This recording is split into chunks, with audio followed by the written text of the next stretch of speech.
Bonjour Florence Bergeau-Blaclair Bonjour monsieur. et merci d'avoir accepté notre invitation. Je me permets un mot pour commencer. J'étais très surpris en arrivant, vous êtes arrivé avec un garde du corps, une escorte. Pourquoi êtes-vous sous protection policière ?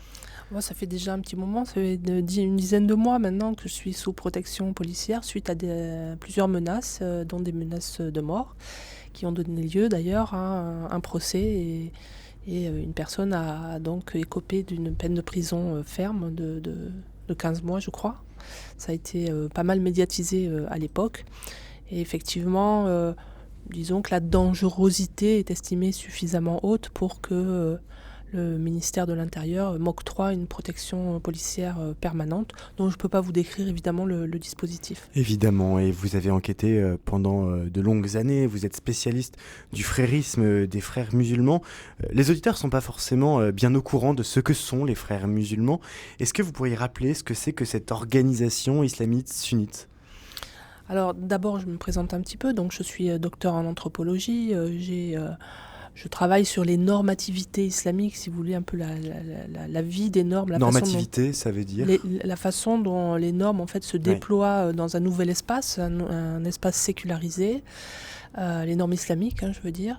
Donc ça m'a amené à travailler sur le marché halal, beaucoup, qui s'est étendu de la petite boucherie jusqu'à un marché mondialisé.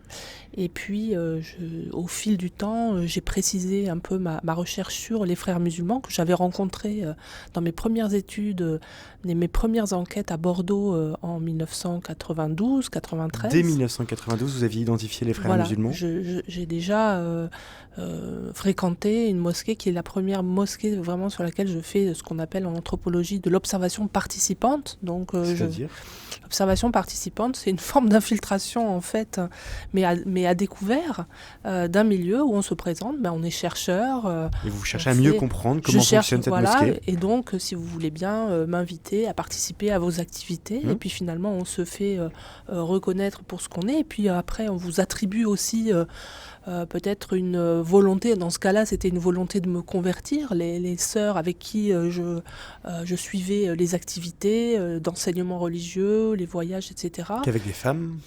Ah oui, moi j'étais dans le groupe des femmes, puisque ce sont des milieux non mixtes, bien évidemment. Et donc elle m'avait attribué sans doute un désir de conversion, ce qui n'était pas dans mes objectifs. Moi je faisais mon travail d'enquêtrice. Donc c'est la première fois que je rencontre les frères musulmans, et à l'époque, on a quand même le livre de Gilles Kepel qui est sorti il n'y a pas très longtemps, il était sorti quelques années avant, et qui faisait état de la présence de l'islamisme sur le territoire français, ce qui avait été complètement ignoré jusque-là. Il faut dire qu'ils n'étaient pas très très nombreux à l'époque, et puis qu'on ne voulait surtout pas voir non plus. On peut dire que Gilles Kepel, avec les banlieues de l'islam, avait un peu mis les pieds dans le plat et avait commencé à décrire en fait ces réseaux parce qu'il les connaissait, ayant lui-même fait du travail d'enquête en Égypte, notamment au Moyen-Orient. Et donc vous avez continué à enquêter. Pour vous, si vous deviez décrire ce que sont les frères musulmans, qu'est-ce que c'est ? Alors ça m'a pris énormément de temps en fait pour comprendre comment on pouvait définir la confrérie dans un espace sécularisé, très loin du lieu de sa naissance, l'Égypte de 1928, donc très loin géographiquement et très loin dans le temps. Et c'est l'objet de mon dernier livre, Le frérisme et ses réseaux, l'enquête, donc publié aux éditions Odile Jacob l'année dernière en 2023, qui est une tentative de comprendre comment pensent les frères européens. Alors, il y a eu un certain nombre de travaux, de monographies sur les frères en Europe, notamment de Lorenzo Vidino, mais qui étaient descriptifs surtout des institutions, des structures des frères. Et moi, je voulais plutôt retracer l'histoire des idées, la façon dont ils pensent au quotidien. Et justement, revenons à l'histoire des idées, revenons à la création des frères musulmans. Donc on est en Égypte, on est un peu avant les années 30. Que se passe-t-il à ce moment-là ? Pourquoi il y a ce besoin de créer en Égypte ces frères musulmans ? Comment ça a été créé ? C'est une blessure, en fait, qui amène à créer la confrérie des frères musulmans en 1928. Et cette blessure, c'est 1924, l'abolition du califat. Et nous, on a considéré en Europe que c'était un phénomène normal, l'aboutissement d'un processus de sécularisation normal par lequel toutes les sociétés humaines devraient passer. Et en C'est pas le réalité, cas. on n'a pas vu que ça a été un très grand traumatisme et un rejet presque immédiat d'une grande partie du monde musulman, et pas seulement du monde arabe, hein, jusque dans le monde asiatique et même extrême oriental. Donc c'est un trauma, un véritable traumatisme dans le monde musulman. C'est un peu comme si on décapitait le pape. Hein. Tout d'un coup, il n'y a plus Rome. Il faudrait imaginer quelle serait la réaction des catholiques, un peu être perdus et vouloir absolument retrouver ce califat. Donc 1928, c'est Hassan el-Banna, hein, qui est un homme qui a été formé à la fois de façon traditionnelle et moderne, qui a une éducation à la fois rigoriste et à la fois un peu de soufisme, qui est un homme de son temps vraiment, avec cette période traversée par la colonisation, les questions vis-à-vis de la modernité, etc.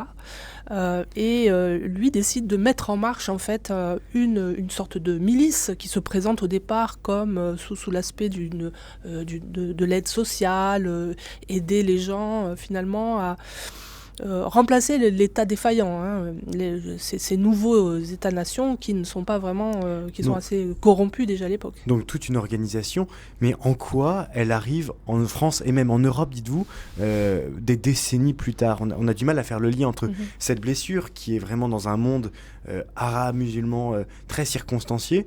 On a du mal à comprendre en quoi elle a pu arriver en France, dans une société laïque, post-loi 1905, qui est très différente. Alors ce projet des frères musulmans va être vraiment détaillé par Hassan el-Banna. Il va se radicaliser aussi parce que, évidemment, les présidents des États-nations n'aiment pas cette confrérie qui ne reconnaît aucune nation, qui veut se déployer dans le monde musulman et ailleurs. Et donc, ils vont se radicaliser. Ça va donner notamment Saïd Qutb, les prisons, les tortures, etc. des frères musulmans.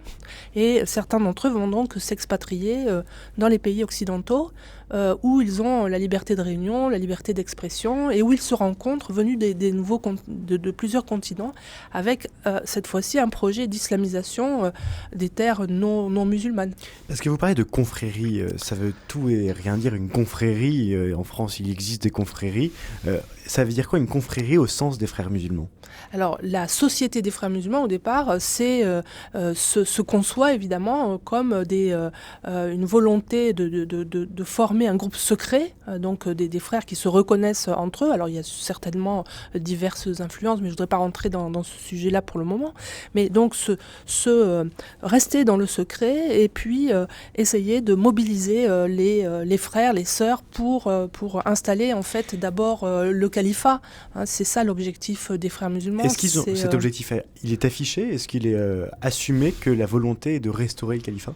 Alors au début non, tant que la société est secrète, évidemment ils ne dévoilent pas leur projet. C'est à partir du moment où ils rentrent dans le jeu politique, assez récemment finalement, dans les années 2000, 2013-14, quand Morsi arrive au pouvoir, c'est le résultat aussi d'une certaine ouverture de la confrérie, du moins en Égypte, où on va révéler en fait comment a fonctionné la confrérie au fil du temps. Et on a des informations beaucoup plus précises sur les différents plans des frères musulmans au fil des décennies, grâce à ce dévoilement, les anciens guides de la confrérie qui parlent, etc.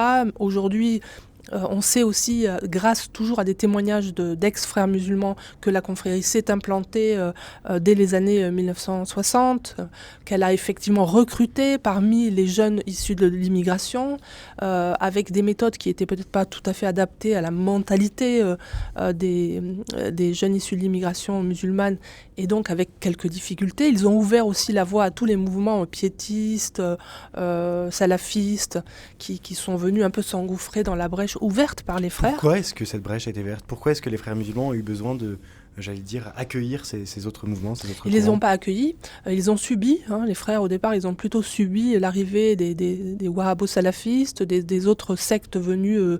sectes, ouais. Oui, enfin, c'est comme ça en tout cas qu'ils les considèrent, et puis c'est vrai que c'est des petites nébuleuses, des petits mouvements, ils les ont plutôt subis sur le terrain, ils sont arrivés avec un discours assez rigoriste, mais à la fois politique, et ils ont suscité chez les jeunes musulmans une envie de structure, une envie de cadre, et aussi une envie de leur dire ce qu'ils devaient faire à chaque instant de leur vie, d'être très cadrés comme ça. Donc il y a eu une offre rigoriste qui a rencontré une demande forte de cadres. Seulement les frères sont quand même des tacticiens, ce sont des théocrates, et ils ont affaire avec le politique, et donc ils sont un peu dans la dissimulation. Et pour les jeunes issus de l'immigration, c'était un problème, cette ambiguïté. Oui. Et donc quand les salafistes, qui sont beaucoup plus rustres, qui leur disent voilà, ça c'est halal, ça c'est haram, ça c'est shaitan, ça c'est bon, etc., vous devez imposer aux autres ce qu'il faut faire pour aller dans la voie de Dieu, ils se sont davantage retrouvés dans ces paroles cash, et évidemment ça a posé quelques problèmes aux frères. Donc les frères, et c'est ce que j'explique dans mon livre, ont redéfini un petit peu leur façon de prêcher, en essayant justement, non pas de diviser la communauté, mais au contraire, de donner à chacun de ces groupes, finalement... Ce qu'elle demandait. Ce qu'il demandait, toujours en essayant de l'orienter vers la prophétie califale. C'est-à-dire utiliser ses énergies pour l'objectif d'islamiser le monde, la société islamique. Nous sommes avec Florence Bergeau-Blaclair pour revenir avec elle sur les frères musulmans. Vous parliez des jeunes il y a peu de temps. Alors j'ai découvert en lisant votre livre, Le frérisme et ses réseaux, la branche jeune pour former l'élite musulmane. De quoi s'agit-il ? Alors ça fait partie du projet de Youssef El-Qaradawi, qui est un des penseurs du frérisme contemporain, celui qui a beaucoup influencé les frères européens. Lui, ce qu'il dit, c'est que la priorité des priorités, c'est former une élite musulmane qui pourra ensuite former les masses et puis se structurer et former cette force, à condition bien sûr qu'elle ne soit pas entravée par les frontières nationales. Il faut qu'elle se regroupe, et ça, qu'il soit en lien donc avec les frères de tous les continents. Quelle forme cela prend, cette élite jeune ? Alors aujourd'hui, ça prend des formes quand même comme le FEMISO, qui est très actif au niveau des institutions européennes.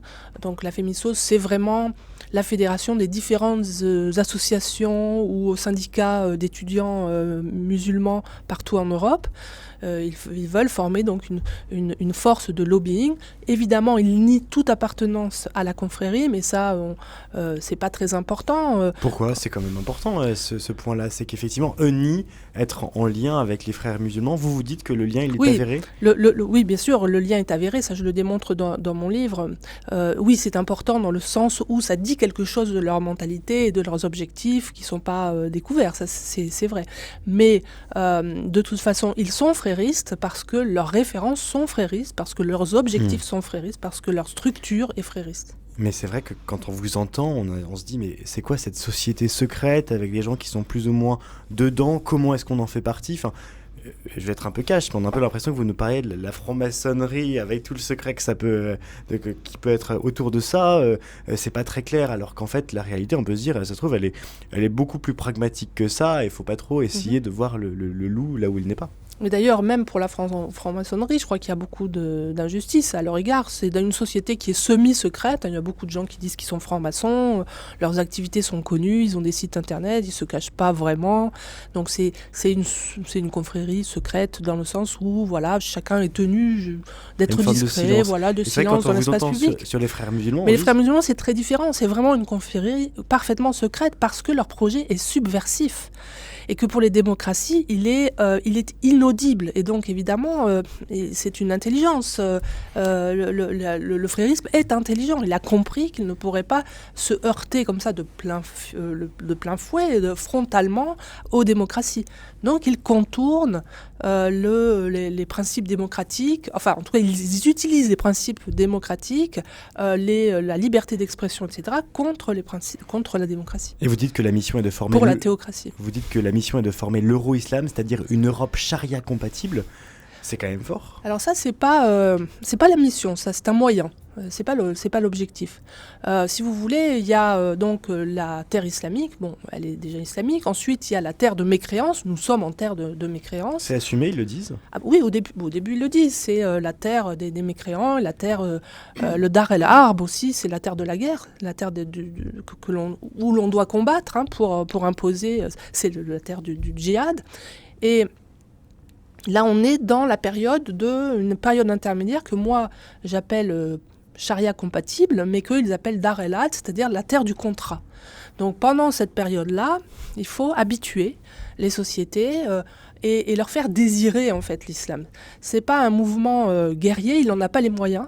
S'il en avait les moyens, sans doute qu'il utiliserait les armes, mais comme il n'en a pas les moyens, il utilise plutôt la séduction et donc l'invitation, la dawa des non-musulmans vers l'islam. Est-ce que le point, c'est qu'on n'est pas un peu surpris de la présence du religieux aussi ? Est-ce qu'on n'avait pas un peu oublié que le religieux pouvait avoir un poids important, et singulièrement en France ? Vous évoquez même le jugement dernier dans votre livre. Alors, nous sommes dans des sociétés sécularisées. La plupart des religions, le catholicisme a accepté cette sécularisation. C'est où est sa place. L'islam aujourd'hui est transplanté relativement récemment et il y a un modèle intégraliste qui est assez difficile à faire coïncider avec la sécularisation. Moi, je pense que c'est possible, mais on voit aujourd'hui que ce n'est pas la majorité. Dans nos sociétés, c'est vrai que nous ne sommes plus habitués, non pas seulement à la présence du religieux, la religion elle est là, on voit les églises, on voit je suis dans une radio catholique, etc. Donc il n'est pas interdit d'être religieux dans l'espace public. Par contre, ce à quoi on n'est pas habitué, c'est à la théocratie, c'est-à-dire le pouvoir religieux. C'est au fondamentalisme, c'est-à-dire revenir à la source de religion pour l'imposer aux autres. C'est ça que je pense la société sécularisée refuse, et heureusement, parce que sinon, toute cohabitation entre les religions serait impossible. Quelle est votre espérance pour demain, Florence Bergeaud-Blaclair ? Moi, je crois qu'il faut, par rapport à ce mouvement-là, le combattre, mais d'abord avec des armes intellectuelles. Alors, bien sûr, ça ne veut pas dire qu'il ne faut pas se défendre des attaques djihadistes, évidemment. Donc là, on est dans le domaine militaire. Mais on a quand même des progrès à faire pour ce qui est de la compréhension de ce mouvement et pour l'empêcher finalement de se répandre auprès des musulmans qui sont leur première cible parce que leur projet est subversif, parce que leur projet c'est de renverser la démocratie et donc que nous ne pouvons pas évidemment accéder à cette demande. Merci beaucoup Florence Bergeaud-Blaclair. Je rappelle que vous publiez Le frérisme et ses réseaux, l'enquête. C'est publié aux éditions Odile Jacob. Merci beaucoup.